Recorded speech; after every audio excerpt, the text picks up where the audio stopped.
Welcome back to Philippines Uncut. I'm Buddy Conanan. Tonight's topic is Discover Kendo, and joining us are the guys from the Middle Kendo Club, Jojo Serena and Ricky Cruz, both black belts, multiple Dan black belts. So Jojo, Ricky, welcome to our second segment. Now, nice video, right? We showed before we came on, and also the first segment we showed like an MTV-ish type video. What do you guys have to say about that? You know, it's something we found on YouTube, and I thought it'd be nice to play, just to get people, people's interests, piqued by Kendo. Okay, well, the first video, the MTV, I think the shots were done and choreographed mostly for artistic purposes. Okay.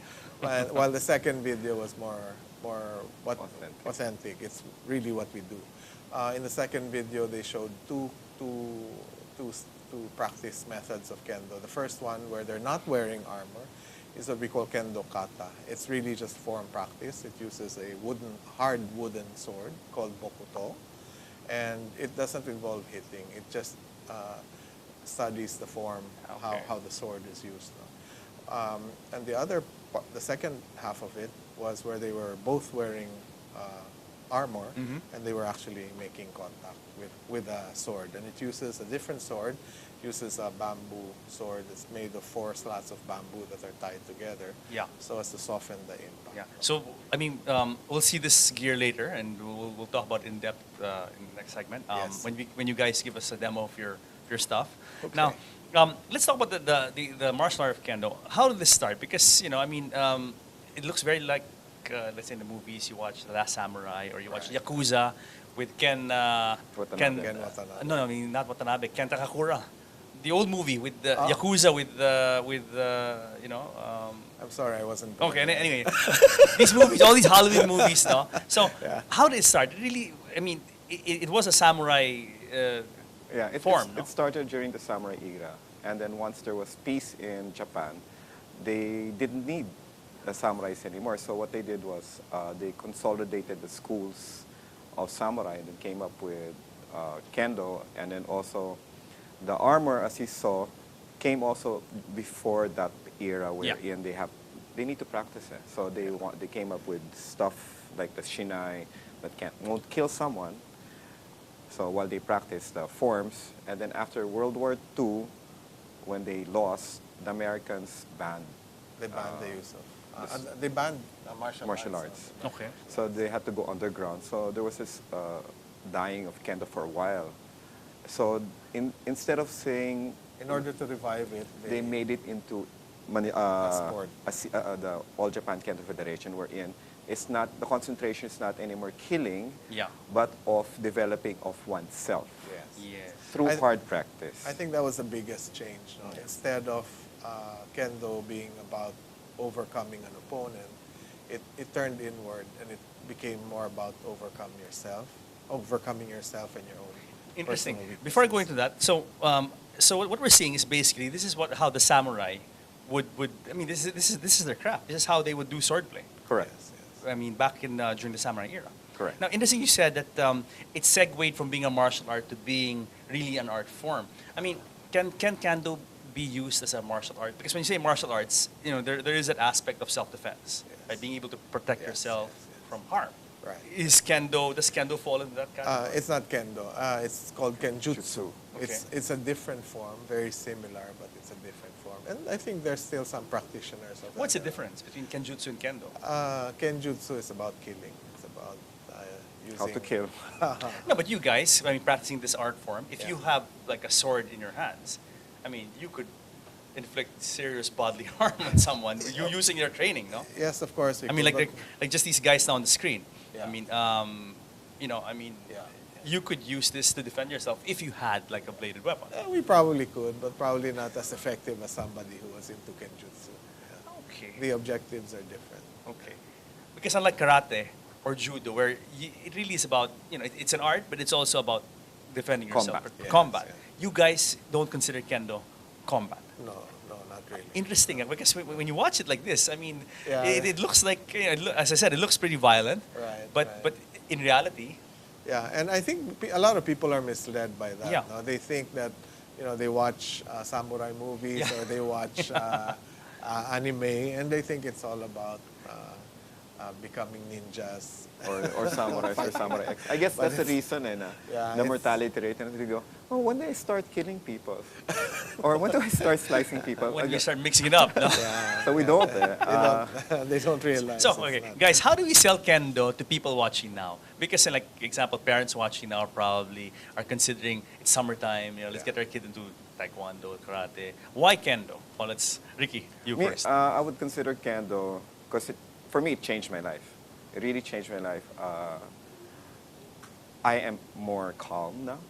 I'm calmer, and I would be more.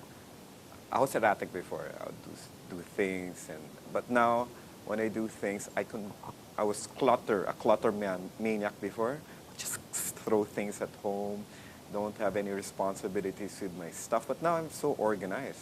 How does kendo, kind of put your life into order? Because when you do stuff in kendo, there's a way. Kendo would mean ken is sword, and then the way. There's a way of using the sword. So very, very, very slight. Even kneeling down, there's a way. There's also a way of holding the sword. There's a way of your footwork. The Filipinos' footwork is kind of a bit this Yeah. way. And in kendo, you have to force yourself to be parallel, to move parallel, so that you could move easily, It's more effective. more effective way. Now, I had to change my whole mindset. It's a rewiring of who you are. So before I was kalat, now I'm more organized, more medyo OC pa nga, borderline obsessive compulsive. Pero I think that's a good sense, or even orderly Yes, yes. and And you attributed this to the rigors of kendo. Is it difficult to train? Because, I mean, watching the videos again, I mean, from a layperson's point of view, it just looks like two people, Right. swinging this stick. Sure. Yeah. And how many ways can you really swing a stick, right? I mean, from a layperson point of view. Right, So right. I mean, is it hard? Well, yes, it is. It's not easy, and in fact, we say that it's a lifetime. Takes a lifetime to learn because that kendo is life, and it teaches you all the important lessons that you need to get through to life. So, if you want to ask me about how to sell it to somebody, in the last, we've just had our elections, and you've seen how characters were destroyed left and right. Yeah, they always try to find something bad about you, and because kendo is about character building, what it does is it teaches you to build an impeccable character. So one of the first things you teach is respect. We teach people to be respectful of others. We teach people to be nice to others, and that's the number one social rule, I think. If How do you wanna teach be, that? I mean, you're Well, whacking each other with sticks. How do you teach that? Okay, physically, we bow. We bow okay. to So everybody. very ceremonial, a lot of ceremony. All that. It's very mundane, but simply bowing Yes. is a show of respect. And we bow to everybody. We show respect to everybody. We give value to every life, every person that we meet. Second is how we present ourselves. We're very careful about how we put on our gear, how we put on our uniform. The attention to detail. no? Yes, the bow has to be horizontal. It has to be, the bow has to be equal to the take-up. It's everything is. I guess that's the difference between kendo, from a layperson point of view, because I just interviewed the karate guys last week. Yeah. I mean, the difference is really maybe the attention to detail Exactly. and the little things that because it is an armored, pseudo-bladed sport, Yes, right? yes. Maybe there's more attention to that kind of little detail. Even very folding, Japanese. folding Right, our uniform. There's also a way. You So- don't just. We just not haphazardly fold our uniform. There's a way. Wow, no, very and Japanese. kendo, literally translated, is the way of the sword, right? By following the principles of the sword, your character will be straight. Aligned, It yeah. will be sharp. Everything is going to be straight.